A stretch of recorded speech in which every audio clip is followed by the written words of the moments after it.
සුබ අලුත් අවුරුද්දක් වේවා මගේ channel එකත් එක්ක එකතු වෙලා ඉන්න මගේ යාළුවෝ සියලු දෙනාටම. ඉතින් මේක තමයි මගේ channel එකෙන් ගේන පළවෙනි වීඩියෝ එක. ඒ වගේම මම මතක් කරනවා මගේ channel එකත් එක්ක විකටම එකතු වෙලා ඉන්න කියලා. ඉතින් මම මගේ පළවෙනි වීඩියෝ එකෙන් ගේන්න බලාපොරොත්තු වෙන්නේ මමයි හස්බන්ඩ්ුයි කොහොමද අලුත් අවුරුද්දට ලෑස්ති වුනේ කියලා සහ අපි දෙන්න කොහොමද මේ අලුත් අවුරුද්ද සැමරුවේ කියලා. එහෙනම් ඉතින් අපි වැඩි කතා නැතුව යමු වීඩියෝ එකට. ඉතින් අපි දෙන්න ඉස්සෙල්ලම කරේ හොඳට ගේ අස් කරගෙන ඊට පස්සේ ගේ මොප් කරගත්තා. ඊට පස්සේ මේ පොඩ්ඩක් හිතුවා මේ පොඩි දේවල් වලින් පොඩ්ඩක් ගේ ලස්සන කරගත්තොත් හොඳයි කියලා. ඒ ඕනි කරන දේවල් මම කල්ලාතුව ඕඩර් කරලා තිබ්බේ. ඉතින් මෙන්න මේ විදිහට තමයි ඕඩර් කරපු ගහ ආවේ. එතකොට අපිට තිබ්බේ ඒකට ඕනි විදිහට අර කොළ ටික හයි කරගෙන පෝච්චියක් නම් වෙනම ගත්තා. ඊට පස්සේ අපි ඒ ටික හයි කරගෙන මේ අපිට ඕන විදිහට ලස්සනට තියාගත්තා. ඊට පස්සේ අපි දෙන්න චුට්ටක් මල් පූජා කරන තැනත් අස් කරගන්න කියලා බැලුවේ. එතන වැඩි දෙයක් කරන්න තිබ්බේ නෑ. හැබැයි අර පොඩ්ඩක් දූවිල්ල වගේ චුට්ටක් තිබ්බා. ඒ හින්දා කරේ වැඩේ එතන අර තිබ්බ බඩු ටික චුට්ටක් අයින් කළා. දූවිලි වගේ ටික පිහදගත්තා. ඊට පස්සේ නැවත ආය බුදු පිළිමේ ඒ අවශ්‍ය කරන බඩු ටික එතනින්ම තියාගන්නවා. ඊට පස්සේ අර මන් තව ඕඩර් කරපු චූටි මල්ලිත්තක් තිබ්බා. ඒකත් ඉතින් ලස්සනට හදාගෙන ඒකත් අපි ඒ විදිහට එතනින් තියාගත්තා. ඊට පස්සේ අපි දෙන්න ගියා අපි දෙන්නගේ කිචන් එක පැත්තට. ඉතින් මට කිචන් එකත් පොඩ්ඩක් වෙනස් කරගන්න උවමනාව තිබ්බා. කිචන් එකටත් ඕනි කරන බඩු මම කලින් ඕඩර් කරලා තියාගත්තා. ඉතින් ඊට පස්සේ ඒ බඩු ටිකත් අපි මෙන්න මේ විදිහට තමයි හදාගත්තේ. මොකද ඉතින් කිචන් එක ලස්සනට පිළිවෙලට තිබ්බාම තමයි අපිට කිචන් එකට ඇවිල්ලා උයන්න ඒ වැඩ ටික කරන්න හරිම ආසාවෙන් කරන්න පුළුවන් වෙන්නේ. ඉස්සර අපි අම්මලත් එක්ක ඉතින් අපි වැඩි හිතන්නේ නැහැ කිචන් එක ගැන. අපි කිචන් එකට යන්නේ අම්මෝ උයලා තියෙන දේක් කාලා ටක් ගාලා එන්න විතරයි. හැබැයි අපි මැරි කරාට පස්සේ ඊට වෙනස් අපි කිචන් එකේ ගත වෙන කාලය ටිකක් වැඩි. ඉතින් අර කිචන් එක ලස්සනට තිබ්බාමනේ අපිට ඒකස්සේ පිළිවෙලකට වැඩක් කරගන්න පුළුවන් වෙන්නේ. ඉතින් අන්න ඒ හින්දා තමයි මමත් හිතුවේ පොඩ්ඩක් අර කිචන් එක ලස්සනට තියාගත්තොත් තව හොඳයි කියලා. ඉතින් ඒ විදිහට අර ඕනි කරන බඩු ටික අපි දෙන්නත් එක්ක එකතු වෙලා ඉක්මනට හදාගත්තා. මේ අවශ්‍ය කරන බඩු ගොඩක් දේවල් මම ඕඩර් කරගත්තේ තෙමේ එකෙන්. ඒකේ අපිට ඕනි කරන ගොඩක් දේවල් තියෙනවා කිචන් එක ලස්සන කරගන්න. ඒ වගේම තමයි කිචන් එකේ අපි වැඩ කරද්දී අවශ්‍ය කරන බඩු ගොඩක් දේවල් තිබ්බා.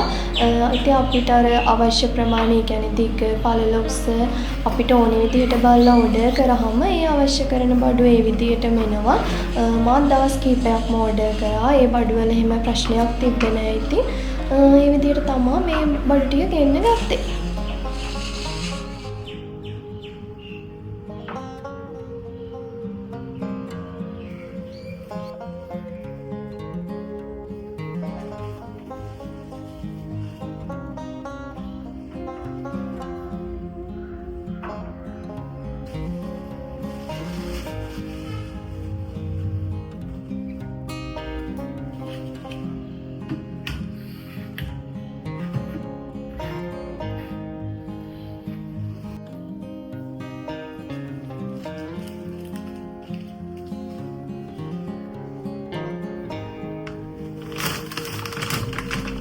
ඊට පස්සේ මම ෆ්‍රිජ් එකත් පොඩ්ඩක් අස් කරගත්තා. ඒකට ඒ අවශ්‍ය කරන එළවලු ටික ඒ ටික දාලා අපි දෙන්නට ඕනි කරන බඩු ටික දාලා ඒකත් අස් කරගත්තා.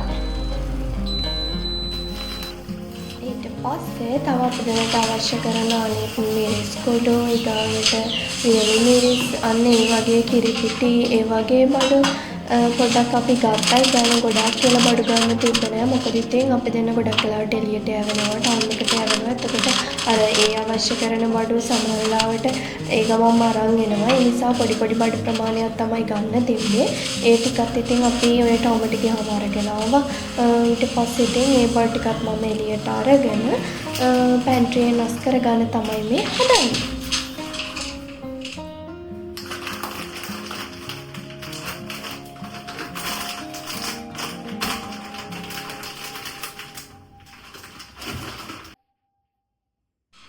ඊට පස්සේ මම මේ හදන්නේ පොඩ්ඩක් කෑම මේසේ මල්ලිත්තක් තියාගන්න. ඉතින් මම මේ මල්ලිත්ත ඒ කියන්නේ පිහාටු වගේ ඒවත් ඕඩර් කරේ තෙමු එකෙන්මයි. මං හරිම ආසයි ඇත්තට මේවට. ඉතින් අර ඕනි කරන චූටි චූටි බඩු ඉතින් ඕඩර් කරලා තියාගත්තා. වෘත්ත කිට්ටුවේදී ලස්සනට තියාගන්න. පස්සේ මම මේ ලෑස්ති වෙන්නේ චුට්ටක් කේක් එකක් හදාගන්න යන්න.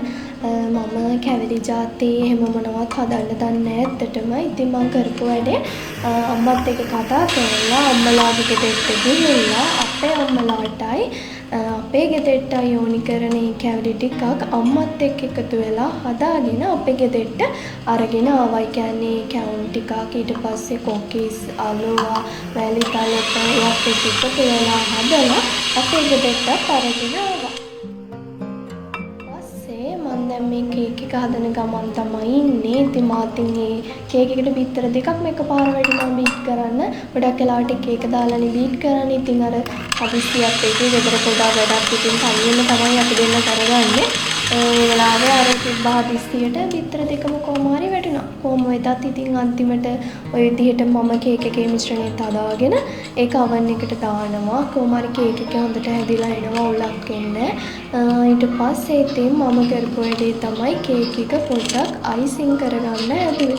ඉතින් මේ විදිහට කේක් එක oven එකට දාලා ඒ අතරතුරේ මම කේක් එකට අවශ්‍ය කරන අයිසින් එකත් පොඩ්ඩක් හදලා තියාගත්තා. ඊට පස්සේ ඒකත් අයිසින් කරගත්තා. ඊට පස්සේ මම කරපු වැඩේ තමයි අපේ බෙඩ්රූම් එකේ බෙඩ්ෂීට් අනම්මනම් කොට්ටෝර ඒවත් මම සෝදලා වේලෙන්න දාලා තිබ්බේ. ඊට පස්සේ ඒවත් ඒ විදිහට දෙට දාලාස් කරගත්තා. ඉතින් මම මේ ඊගාවට ලෑස්ති වෙන්නේ උදා වුණු අලුත් අවුරුද්ද දවසේ උදේම හැරලා කිරිබත් එකට අවශ්‍ය කරන හත් මාළුව හදාගන්න. අපේ ප්‍රදේශවල ගොඩක් වෙලාවට ලුණු මිරිස් වෙනුවට ගොඩක් වෙලාවට යොදාගන්නේ මේ හත් මාළුව. ඒකත් එක්ක තමයි අපි ආහාර අනුභවනයකට සිද්ධ කරන්නේ. ඉතින් මම උදේම නැගිටලා අර අවශ්‍ය කරන එළවලු ඒ බඩු ටික අරගෙන හත් මාළුවක් හදාගන්න තමයි මේ ලෑස්ති වෙන්නේ.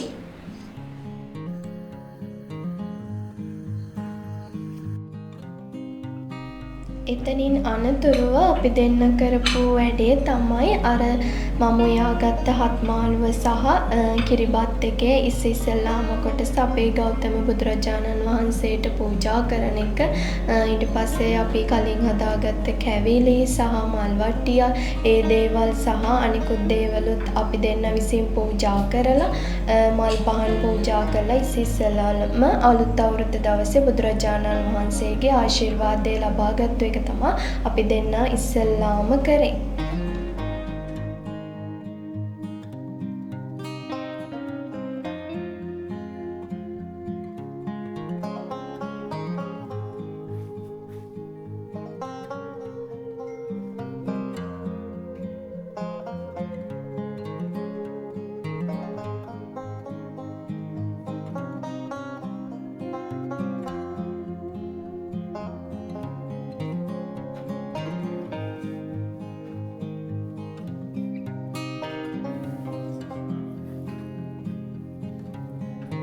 එතනින් පස්සේ ඉතින් යෙදලා තිබ්බේ ඉස්සෙල්ලාම ආහාර අනුභව කිරීමේ නැකත.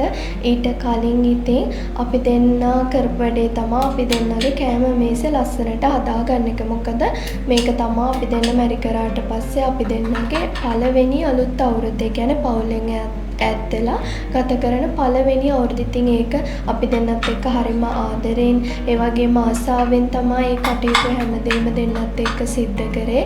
ඉතින් ඒ හින්දා අපි දෙන්න ඉස්සල්ලාම අර කෑම මේසේ ලස්සනට හදාගෙන ඒ චාරිත්‍ර ඉෂ්ට කරන්න තමයි මේ ලෑස්ති වෙන්නේ.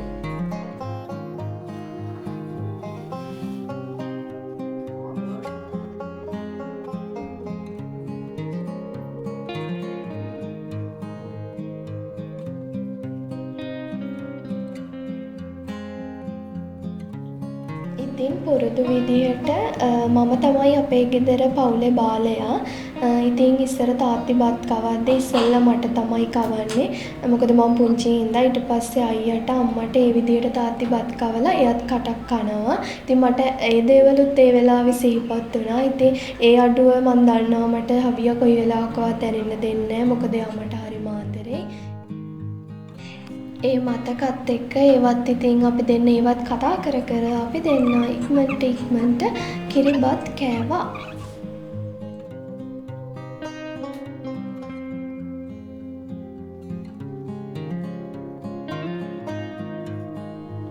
කිරිබත් එහෙම කාලා ඉවර වෙලා අපි දෙන්න මේ ලෑස්ති වෙන්න තේ එකක් බොන්න. ඉතින් ඊට පස්සේ හබියත් කිව්වා කේක් කෑල්ලක් කපලා ගමු කියලා. ඊට පස්සේ ඉතින් අපි දෙන්නටම කේක් කෑලි දෙකක් කපලා අරගෙන මම ප්ලේට් එකකින් තියාගත්තා. ඒකට ඊට පස්සේ තව තල කැරලකුත් ගත්තා. මොකද ඊගාට අපිට ආය වැඩි කන්න හිතුන්නේ නැහැ. මොකද කිරිබත් කාලා බඩ පිරලා තිබ්බේ. ඊට පස්සේ තේ දෙකකුත් මම ටක් ගාලා හදාගෙන ඇවිල්ලා කේකුත් කකා අපි දෙන්න තේ බිව්වා.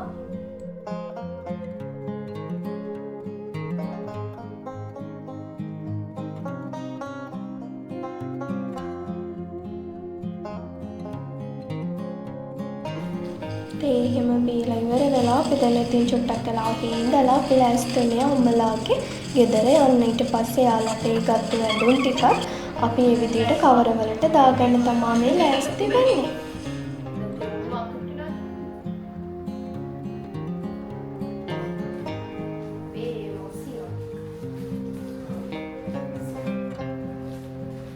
ඊට පස්සේ ඉතින් අපේ ගෙදරයි ඊට පස්සේ හබියාගේ අම්මලාගේ ගෙදරයි ඒ ගෙවල් දෙකේම යන්න අපි දෙන්න අර ගෙවල් තියාගත්ත ඒ ඇඳුම් ටික ඔක්කොම කවර වලට දාලා ඒ ටික රෙඩි කරලා තියාගත්තා.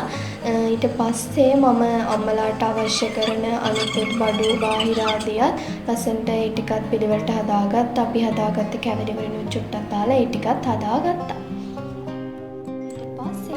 අපි දෙන්නත් එක්ක ඉක්මනට හබියාගේ අම්මලාගේ දෙට්ටත් ගිහිල්ලා හෙත් ටිකක් කළා ඉඳලා ඊට පස්සේ අපේ ගෙදරත් යන්න හවස් වෙද්දී පිටත් වුණා. ඔන්න ඒ විදියට තමයි අපි දෙන්නගේ මේ පළවෙනි අවුරුද්ද දවසේ චාරිත්‍රය ඒ වැඩ කටයුතු ඒ විදියට සිද්ධ වුණේ. ඉතින් මම මතක් කරනවා මගේ වීඩියෝ එක හොඳයි නම් ලයික් කරන්න. ඒ වගේම කමෙන්ට් එකකුත් දාන්න අමතක කරන්න එපා. ඒ වගේම මගේ channel එකත් subscribe කරන්න. ඉතින් මේ උදා වුණු සිංහල දෙමළ අලුත් අවුරුද්ද ඔයාලා සියලු දෙනාටම වාසනාවන්ත සුබම සුබ අලුත් අවුරුද්දක් වෙන්න කියලා මම මගේ හදවතින්ම ප්‍රාර්ථනා කරනවා. එහෙනම් ගිහින් එන්නම්.